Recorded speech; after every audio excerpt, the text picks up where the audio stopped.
El sistema actual entenem que no permet progressar cap a una millora de la qualitat educativa, com posen en evidència els resultats obtinguts per als alumnes a les proves d'avaluació internacionals contra PISA. Les elevades taxes d'abandonament primerenc de l'educació i de la formació i el reduït nombre d'estudiants que aconsegueixen l'excel·lència així ho demostra. L'objectivitat d'aquests estudis comparatius internacionals que reflexeixen, com a mínim, l'estancament del sistema actual porten a la conclusió que és necessària una reforma del sistema educatiu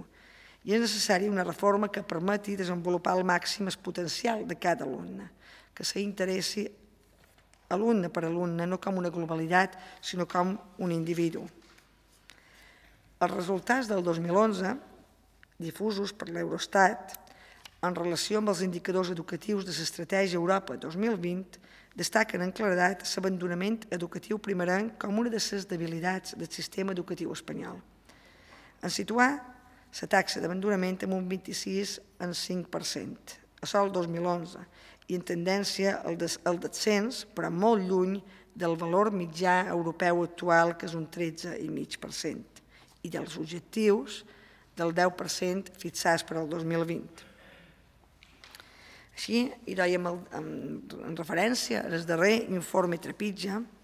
pel que fa a les Illes Balears, com vostès saben que repetim moltes vegades, ocupen la darrera posició de tot el territori espanyol, incloïda Ceuta i Melilla, tant en el rànquing de titulats com en el fracàs escolar i abandonament escolar. Així mateix, la nostra comunitat autònoma també té un trist rècord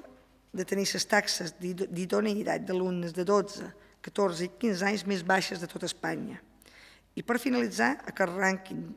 del terror també batim rècords de descrèdit nacional i internacional amb els resultats obtinguts per les proves PISA en comprensió lectora, competència matemàtica i competència científica.